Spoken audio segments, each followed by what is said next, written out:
Hello everyone, welcome to my channel. Today we're doing a reading for sign of Libra, and keep in mind that this will not resonate for every Libra. If you like a personal reading, there's going to be two options in the description down below, the book of personal reading. I also find a third link there that'll be joining my spiritual group. Alright, it's for people who are into spirituality and the spirit world, so if you're interested in meeting more people who are into spirituality, like if you are into that, go ahead and go join that group, meet other people who are like yourself. And you can also find my Etsy shop, my shirt store, my website, and social media platforms I'm on, as well as Patreon and Ko-Fi. Go support me on Ko-Fi, help me reach the next level, so I'm getting a new deck. If you'd like to make a donation, feel free to do so. I do appreciate donations here. So, Libra, let us see what Spirit has in store for yourself as a message for you, what's happening.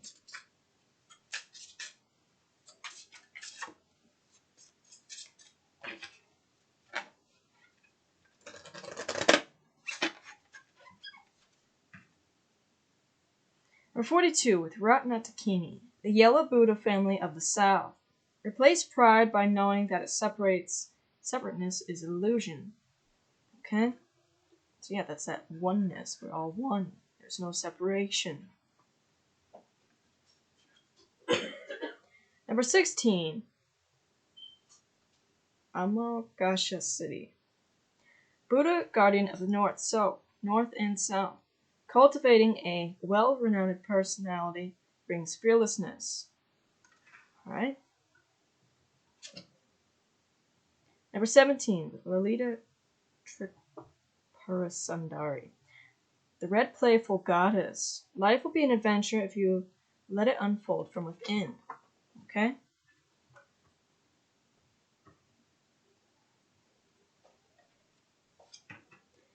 Number 32 with Yeshi Soga.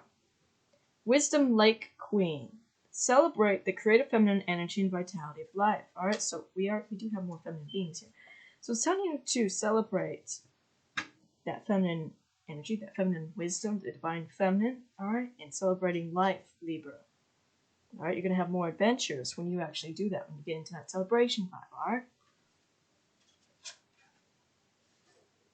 Number 10 with Padmasambhava, the 8th century Mahasiddha wild man. Intense practice yields great results. Number 27 with Dorja Drola. The crazy wisdom, wrathful Buddha. Let go of being logical, a higher wisdom will guide you, right? So let go of trying to think about every detail of every plan, okay, or every detail of your life here. It's telling you let go. Alright, celebrate, let the higher power here guide you. Number 39 with the 8 manifestations of Padmasambhava. The Lotus Born One. A great teacher is a treasure. Seek to find one. Alright? Number 12. The Ecstatic Dakini. Lion-headed Simamukha. Old age brings wisdom and fierce certainty. Alright? So let's have a deeper look at your cards. What they mean. Sagittarius. So these are the beings that you're connecting with. So number 10 is the first one.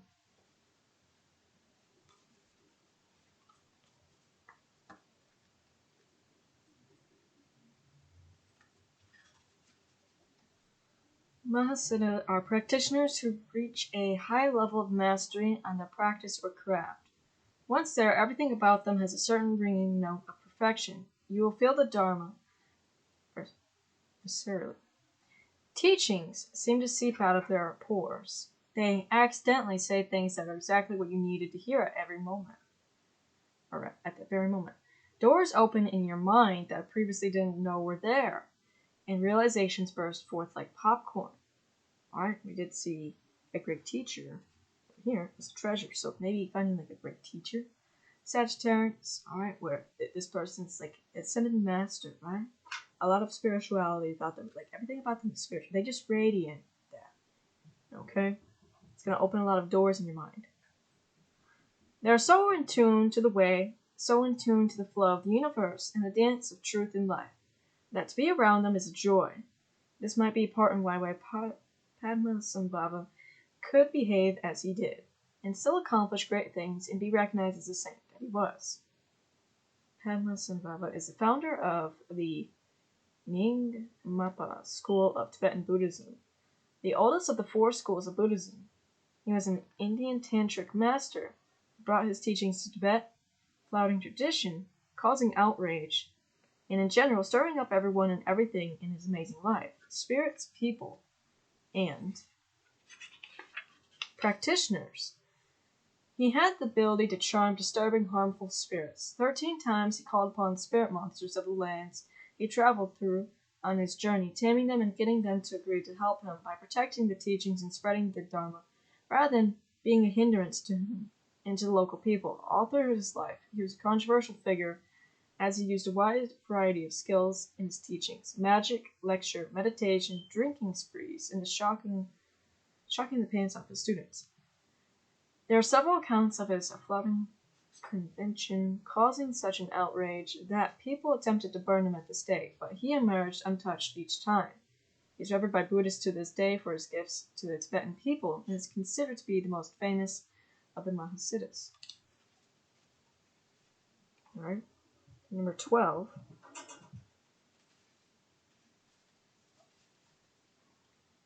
What is this ecstasy about? It's a little hard to tell because she has the face of a lion, but she is in love with the Dharma, wild and fierce in her defense of those who seek it, and she gleans with the fervor of one with a mission. She is capable of goading, shoving, and nagging practitioners who are sliding towards the wrong path, but she's always doing it out of love. Sima Mukha is a female Dakini form of the great Mahasiddha Padmasambhava. Some say she was the principal Dakini teacher. She is also the Buddhist version of the Hindu warrior goddess Durga, who rides a lion or tiger. She is called the Queen of Dakinis, and in so many instances, whereas eras and eons bleed into one another through rebirths and new regimes and the archetype recreations, over time she's also the queen of the Matrikas, 7 ancient Hindu female goddesses. She has some similarities with the Egyptian Sekhmet, and in the West, her essence is what we might call the crone, the old wise woman whose looks have fallen away, leaving only wisdom left to see. She is a wisdom goddess and can be can be a yidam, a personal protector deity.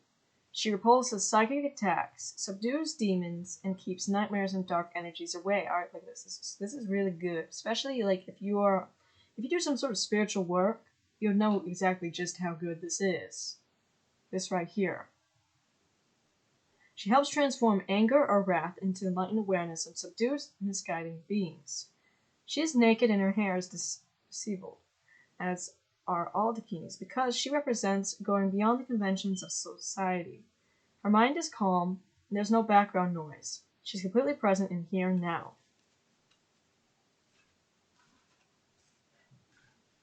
We have number 16, Buddha Guardian of the North.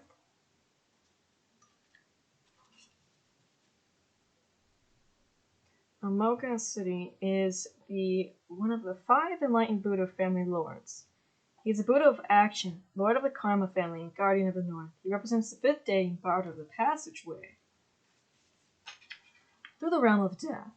He, or his energy, color, and symbols, often appears in the medellas on top of the circle. His name means unobstructed success. His emblem is a double dorji, or a sword. Metal elements represent the freedom of energy to move in any direction or all directions at once. They stand for the idea that the fearlessness he cultivates in us, when we work with him, comes from a full and balanced development of all sides of ourselves. It's easy to develop one's strengths and use them to get along in life, but Amoghasiddhi understands that a person has become whole, well-rounded being, capable of responding to any situation or stress. To do that, one must work with his weakest characteristics. You can't just be a computer programmer by day and a father by night. You have to cultivate interests, skills, passions, and relationships. Alright? Amoghasiddhi's hands are at the Haya Mudra, meaning fearlessness, or fearless. You can call on him when you are afraid. He is associated with the element of air and with sound. He transforms spiritual poisons of disdain and envy into their opposite, the gift of equanimity. And he is shown as peers out of the midnight sky. Alright, look at this. So you're like incorporating both sides of yourself. Alright? Your strengths and your weaknesses, working with both here. I feel like it's moving towards success, but I feel like You have these beings here helping you a lot, Libra, whether you recognize them or not.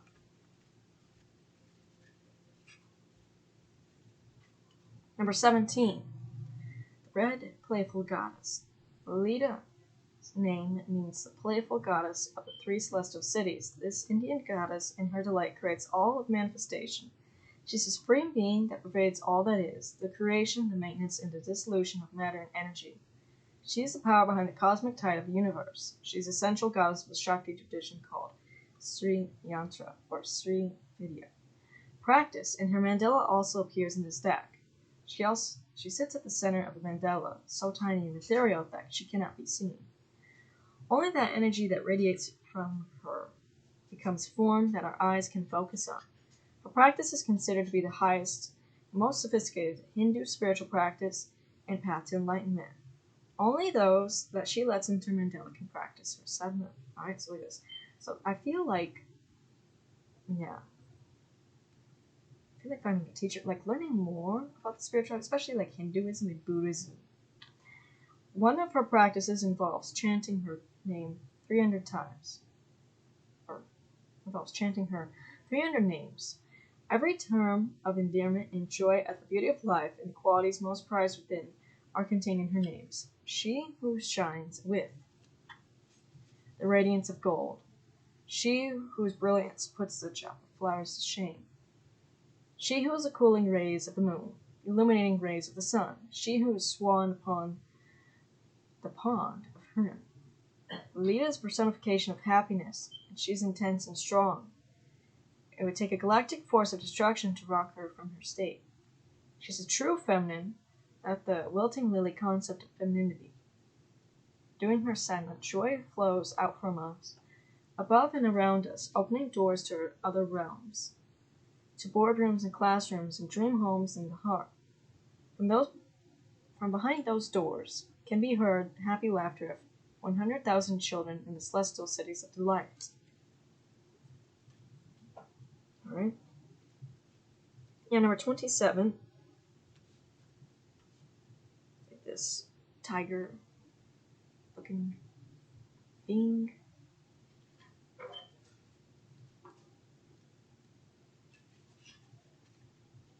It says Dorje Drolo is one of the 8 manifestations of Padmasambhava, the historical figure who is considered the archetype embodiment of all cumulative knowledge, wisdom, love, and power of the Buddhist tradition. He rides through the jungle on life on a tigress, and he holds the Purba, a magical dagger, for his work. Padmasambhava was instrumental in establishing Buddhism in Tibet, bringing it from India in the 8th century. As he traveled through the land, he encountered many demons and spirits intent on blocking his progress. As he knew his work was very powerful, 13 times he appeared as Dorje Drolo to subdue the harmful spirits of the lands and turn them on the path of Buddhism. He was, in a way, the proelysizer of the best kind, convincing each demon to come to the aid of the Dharma teachings, rather than inhibiting them. These creatures are the origin of many of the demonic deities one sees in Tibetan Thangas. Horrific monsters from your worst nightmares turned into pussycats. Padmasambhava has 8 major manifestations. That is, 8 energetic states that he can take on as a teacher. He transforms his teaching to approach for each situation in order to teach whatever way will work for different students in different times. Dorje Drolo is an example of Padmasambhava's reputation of working outside the norms of the culture, a man who discarded the path of normal logic and convention. There's a term in Buddhism called crazy wisdom. He personified this quality. Number 32. Yeshisogo. Yeshisogo was the most important historical female figure in the tradition of Tibetan Buddhism. Her clan name was the Lady Karchen. She was born in Tibet in 757 CE. It was said that at the time of her birth, a nearby lake doubled in size, so she received the name Wisdom Lake Queen. Her story and the energy around her is somewhat similar to the Arthurian legend of Lady of the Lake. Both are magical women who created miracles. Alright, look at this. This is important. Where do I mark this? Created miracles, entranced men, and inspired legends. She married King Trisong Detsen in an arranged marriage at the age of 16, but soon became the intimate companion of Padmasambhava, the Madhusita responsible for bringing Buddhism to Tibet. She is often depicted in his thangkas, kneeling at his left side along with Mandarvara, his Indian consort, on the right. Padmasambhava said to her, "The basis for realizing enlightenment is a human body. Male or female, there's no great difference. But if she develops the mind bent on enlightenment, the woman's body is better." Yashosoga received full initiation from Padmasambhava into Tantra, became a female adept at the highest order. She can remember his lectures and writings word for word, and wrote down everything he said and taught. She continued to work for the people of Tibet. After Padmasambhava's passing, she died at the age of 99, leaving many disciples and influencing many spiritual lineage that remain today. She is now venerated as Tibet's top female tantric master. One of her spiritual practices, called Queen of Great Bliss, celebrates the creative energy of the feminine and vitality of life and creation. Number 39.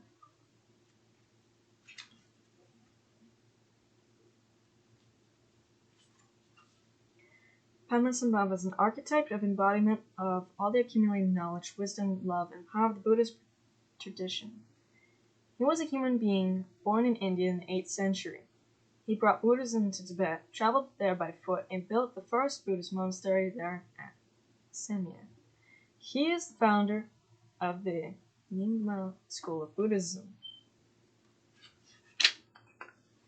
and is lovingly called Guru Rinpoche, revered teacher.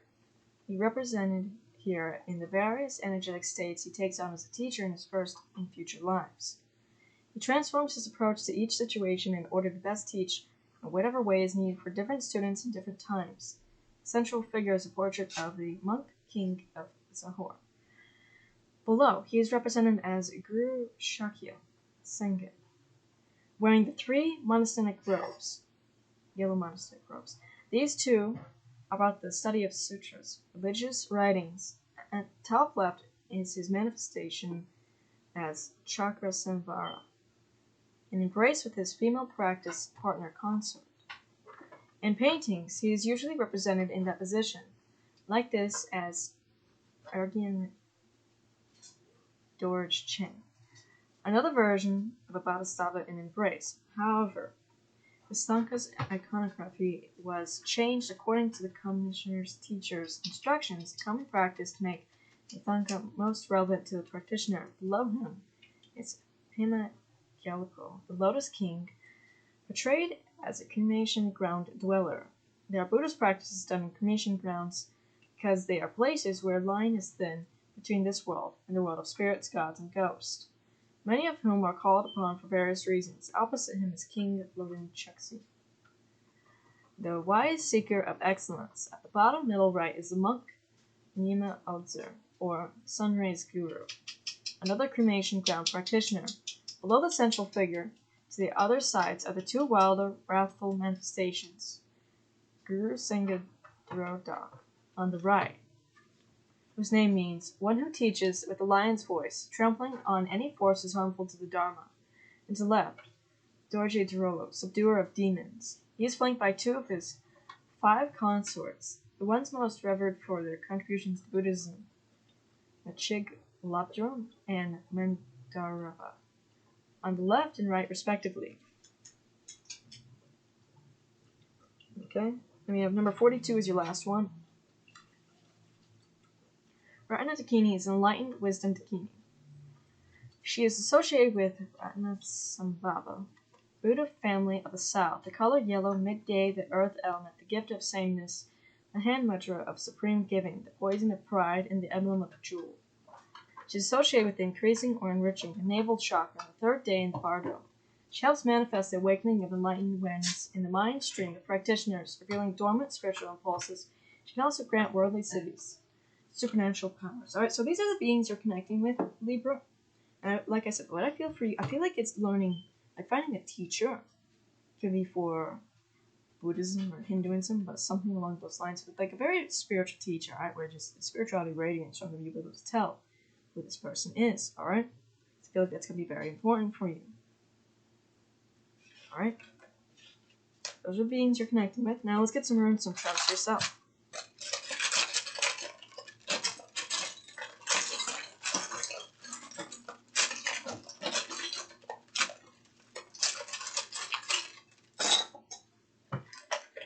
Alright. What we have here, we have Venus, which is your ruling planet, but we also have Aries. So you could have Aries and Venus. Or maybe there's someone around you that has Aries and Venus. You have the Sun and Moon Dragon. Alright, which is connecting both the Sun and the Moon, which is state of balance. You have Sun God Ra. And the Moon Beetle, which you're connected to. So connect with the Moon Beetle. Now the Moon, we have this connection too. We have seen that with the Sun and the Moon. Moon is like psychic abilities, it's like emotions, it rules the waters, it can be manifestations as well. We have this white raven, which symbolizes protection. We have a journey, there's a gateway, there's commitment. Alright, so that could be commitment in love, make commitment towards spirituality, or commitment towards yourself. We have flow, we have protection. Alright, so, Libra. That's all I have for you. And like I said, there's 2 options in the description down below for the personal reading. Also find a 3rd link there to join my spiritual group. You also find a bunch of other things there in the description. And if you want to see more content, don't forget to subscribe. Bye guys.